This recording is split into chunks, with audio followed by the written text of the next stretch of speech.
Mother's Day used to be hard for me. All my friends had started having babies, and because of the cancer, that wasn't in the cards for me. But all that changed one spring after my husband and I met Anthony. We had plugged into his life. He had some family in his life, but he really needed some adults to step in and help him get to college. That was his big dream. So my husband and I had been helping him and building this relationship with him. And in May, he'd found out that he had gotten into the University of North Texas, but he needed to fax this one form in, and he needed to fax it by this deadline, and we didn't have a fax machine at our house. He didn't know where to get to a fax machine, so he had taken the bus to my house. I'd driven him around, we'd made some copies, and we were going downtown to a friend's office to fax it.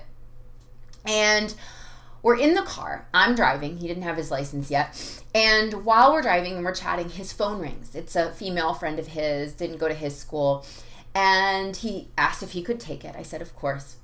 So I hear him on the phone with her, and she was telling him a story about she had just passed a big test and she'd been going through a really rough year. He was really cheering her on, like, I knew you could do it. You're awesome. You're the best. He just was so upbeat. It was great to listen to him. He hung up the phone, and then he turned to me and told me a little bit about this gal and what she'd been going through and this test that she'd just passed.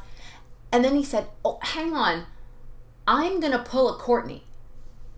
And I was like, what does that mean? What does it mean to pull a Courtney? I'm Courtney. I should know what that means. And he said, well, you know how when we talk in the evenings, and then a lot of times you'll text me later that night or maybe the next morning, and you'll bring up something that I said that you're still thinking about, or you'll wish me luck for something that I told you I was struggling with. And it just really means a lot to me that you're still thinking about me even after you hang up the phone. And I realized that means a lot to me, to know that you're thinking about me. You know, I have a lot of friends, and they just don't have a lot of support. They don't have a lot of people in their lives who are really in their corner. So I've started doing that for other people because I know how good it makes me feel. I was stunned. You know, everybody talks about 17-year-old boys being so selfish. This was the most thoughtful thing I could imagine. I didn't even realize I was doing that. He noticed something that I was doing that I didn't even do on purpose. He recognized that it made him feel good, and he turned around and started doing that for other people. That's the moment when I became his mom. Way before I became his mom legally, or he even started calling me mom.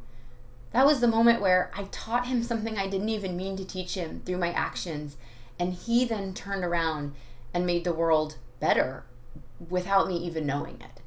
He's an amazing young person. That's the real challenge of motherhood. As mothers, we have all the responsibility, but none of the real control. After they walk out our doors, we can't control what happens to them or how they behave. And that moment for me was the first in a long line of moments where I realized that. And I realized that sometimes I was going to have an impact without even knowing it. So that's the story of the first time I really became Anthony's mom. Happy Mother's Day.